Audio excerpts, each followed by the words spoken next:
Recebendo a Natália Barros, que vai falar sobre as gorduras para fazer as refeições. Natália, seja muito bem-vinda. Muito obrigado. Obrigado a você pela presença. Você viu que a gente estava fazendo um monte de estrogonofe. Muitas vezes esse tipo de receita pede, para a gente colocar manteiga, que fica melhor. Eu coloco um pouquinho de azeite, que é para não queimar. Mas hoje aqui você separou 5 itens para a gente utilizar. Até brinquei porque eu falei da banha de porco, que nossos avós usavam muito, depois a gente deixou de usar, que virou polêmico, não é? A gente vai falar um pouquinho, que é importante talvez, né? Com equilíbrio, dá pra gente incluir um pouquinho de cada, eu acho que vai depender muito também de cada família, né? Então, o critério que a gente utilizou aqui foi o ponto de fumaça, né? Quando a gente pensa em cozinhar um alimento, a gente tem que pensar no ponto de fumaça. É quanto essa gordura aguenta sem formar substâncias tóxicas, que é aquela tal de acroleína, né? Que está associada a radicais livres, inflamação, doenças crônicas. Então, a gente vai falar um pouquinho desse ponto de fumaça de cada gordura. E cada gordura sempre com bastante equilíbrio, parcimônia, né? Porque não é para sair comendo muita gordura, que aí isso aí passa um pouquinho do que a gente poderia, né? Aqui você separou em primeiro lugar para a gente falar, em quinto lugar, na verdade, que são os óleos vegetais, que é também conhecido como gordura trans, enfim, ou a gordura hidrogenada mesmo, que o pessoal usa na feira para fritar pastel, esse tipo de óleo. A indústria usa muito essa gordura e é uma gordura que a gente também, quando ela se torna trans, né, no processo de hidrogenação da indústria, ela realmente está associada a malefícios, né? Então tem que ser bem ponderado. E é uma gordura que a indústria, né, colocou no lugar ali daquela banha de porco, né? É um processo industrial em grande escala, né? Então, no século passado, isso foi amplificado e para facilitar também o acesso a essa gordura, né? Porque é muito mais difícil você ter acesso à banha de porco, à manteiga, por exemplo. E é uma gordura que ela tem, como você mesmo colocou, gordura trans, é uma gordura rica em ômega 6, né? Que é um ácido graxo mais inflamatório. Então, a nossa dieta ela é muito mais rica nesse ácido graxo, o que acaba desbalanceando um pouco o que pode estar associado também aos níveis de obesidade, de doenças crônicas, mas não é só ela, não dá pra gente olhar ela só isoladamente no contexto de obesidade, né? Mas ela é um dos fatores aí, por isso que tem que estar bem em equilíbrio na dieta. Esse tipo de óleo, muitas vezes, ele é mais utilizado na culinária, na casa das famílias, enfim, quando a gente tem uma fritura na imersão, porque é um óleo que aguenta uma temperatura alta, né? Então, aquele produto que precisa fritar por mais tempo e tal, é o que é mais utilizado. Aí, você recomenda, por exemplo, as pessoas que vão utilizar nesse tipo de receita, em outras, usar outro tipo de óleo, quando é uma quantidade pequena e tal? É recomendado fazer isso? Sim, é um ponto de fumaça alto, 200 graus, né? Ele aguenta até 200 graus. Então, acho que seria interessante variar os óleos, né? Se possível, aí privilegiando outras opções também e sempre em pequenas quantidades. E a fritura de imersão, realmente naqueles momentos específicos, pontuais, não fazer da base da alimentação consumir essas frituras de imersão. Eu brinco e falo assim, que é não transformar a exceção em regra. Tipo, o pastel do sábado não ser todo dia, ou aquela fritura não ser todo dia. E alguns salgadinhos, a gente ficou até impressionado com a diferença, né? Alguns salgadinhos a gente tinha feito o cálculo, eles assados. E eles fritos na imersão, a caloria muitas vezes passava do dobro da quantidade de gordura, e dependendo do salgadinho, eles absorvem mais ou menos também, né? Isso faz uma grande diferença. Faz sim. E aí, mas independente do óleo, vai ter uma quantidade aí dobrada, de fato, de gordura nesse alimento quando está em imersão. A gente tem muitos tipos de óleo. Tem algum que você, por exemplo, ou que você usa ou que você recomenda quando vai se usar entre os óleos? Entre os óleos vegetais? Tem algum que você acha que... Tem o óleo de abacate, de linhaça, mas não é tão comum, né, de encontrar. Então, dentre os óleos de canola, de soja, de milho, aí variar o consumo deles e em pequenas quantidades. Perfeito. Aqui você separou também o óleo de coco. Isso. Que é esse aqui. Alguns têm o sabor e outros não têm sabor também. Exato.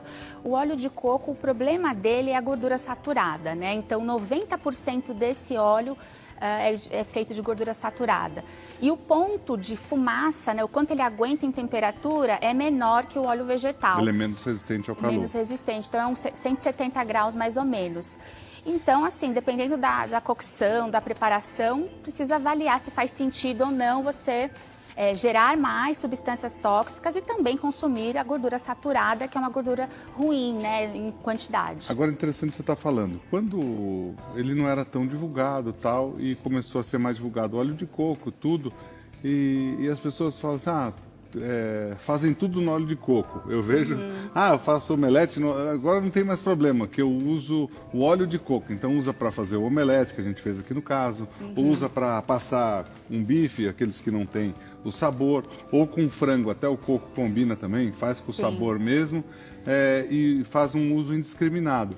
É importante falar que ele tem a caloria da mesma forma, não é? E essa gordura que é bem prejudicial, é 90% em comparado, por exemplo, com uma banha de porco que é 30%.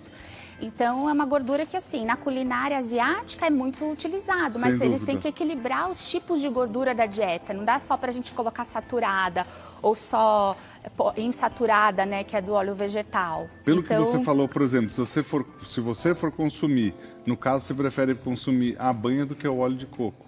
Aí é uma pergunta que eu estou fazendo. Particularmente, eu acho que dá para equilibrar dos dois. Tem lugar para os dois dentro de uma dieta saudável. Mas a banha, no caso, ela é... Então, a banha, ela alcança 180 graus, então um pouquinho mais. Então, para culinária, uma coisa ali no fogão, ali até 180 graus você consegue fazer. E ela tem 40%, né, de saturada e monoinsaturada, que é uma gordura saudável, que ela é anti-inflamatória. Entendi. Então, é uma gordura até interessante se você fizer parte da sua cultura, do seu dia a dia, mas mas não é tão fácil assim, né, de você encontrar em grande escala, né, no Agora, caso. se eu for utilizar, então, pelo que você está falando, se eu for usar numa receita minha, é melhor usar a banha do que o óleo de coco, por ter essa gordura benéfica. Aí depende da sua cocção, né, se fizer diferença, mas todas elas vão ter próximos pontos de fumaça e sabor também. Eu acho que pode ser para uma culinária, pode ser interessante, sim, a banha de porco. Obrigado, eu já volto. Ó, você está acompanhando, a gente está falando sobre diversos tipos de gordura, como fazer as receitas, falamos dos óleos vegetais, óleo de coco. Tem a Natália Basos, que é nutricionista. A gente começou a falar dos dois óleos para a gente utilizar, né? Do óleo de coco e da banha de porco. Você estava falando que esse aqui não é tão recomendado para você... fazer cocção, né, em altas temperaturas, né? Porque ele vai ter benefício, ele tem antioxidantes, tem aquela gordura também considerada de cadeia média, né? Então, são gorduras interessantes além da saturada, né? Então, talvez mais, numa cocção com menos temperatura poderia ser interessante. Já a banha de porco, ela vai aguentar um pouquinho mais. Aí ela é melhor para isso. Agora, essa daqui você estava me falando no intervalo que ela é bacana para usar frio. Também pode ser interessante pensando nessa questão de energia de cadeia curta para a saúde intestinal, né? Também para essa parte energética de fácil absorção, né? Então tem algumas estratégias que dá para a gente pensar de forma in natura, né? Mas pensando em cocção, aí já fica mais complicado para ser utilizada. Aqui você separou a manteiga também. A manteiga, ela aguenta menos que óleo, por exemplo, menos que a banha, porém ela tem o sabor dela. Se você não elevar tanto a temperatura, que foi o que a gente usou hoje para fazer os estrogonofes, né? É bacana? Pode-se usar? Inclusive, ela aguenta até 190 graus, bem próximo ali dos óleos vegetais. Ela vai ter mais ou menos 50% de gordura saturada, dá sabor, né? Então, a culinária francesa utiliza muito, né, essa gordura. Então, acho que com equilíbrio dá para a gente utilizar assim para cocção. Eu gosto bastante para esse fim. Aí um truque que a gente usa muitas vezes para aumentar esse ponto de queima dela é usar um pouco de azeite com ela, que daí a manteiga se torna... Não é que a manteiga se torna mais resistente, mas como ela está misturada com azeite que resiste mais, ela não queima, né? Então é bacana. Limão também, colocar em meio ácido a carne, ela já vai entrando em cocção ali, já previamente, também facilita o processo de cocção, para você não ter que submeter ela em tantas temperaturas. Por muito tempo também. Aqui você separou o azeite extra virgem. O azeite extra virgem, então, ele vai ter quase zero de gordura saturada. A base dele é a gordura monoinsaturada, que é anti-inflamatória, né? Então, ela é protetora ao nosso organismo, porém, ela não aguenta grandes temperaturas. Ela varia aí de 180 a 215 graus, o ponto de fumaça dela. E acaba perdendo também parte dessas propriedades, esses compostos antioxidantes do azeite em grandes temperaturas. Então, preferencialmente in natura, mas também pode ser utilizado para cocção, porque ela também aguenta ali bastante. Boa. Ela tem um pouco mais de sabor, o azeite tem um pouco mais de sabor do que os óleos. Enfim, para muitas receitas as pessoas acabam não usando por causa disso, mas, por exemplo, para usar frio em salada é o ideal. Perfeito. É o ideal. O melhor. É o melhor. Perfeito. Essa que veio aqui hoje é a Natália Barros, que é nutricionista. Natália, muito obrigado pela sua presença. O Instagram da Natália está aí na tela, @nataliabarros_nutri. Muito obrigado pelo passar seu conhecimento aqui para a gente. Obrigadão, pela viu? presença. Obrigada. Volte sempre. Obrigada, tá? com certeza. Muito obrigado.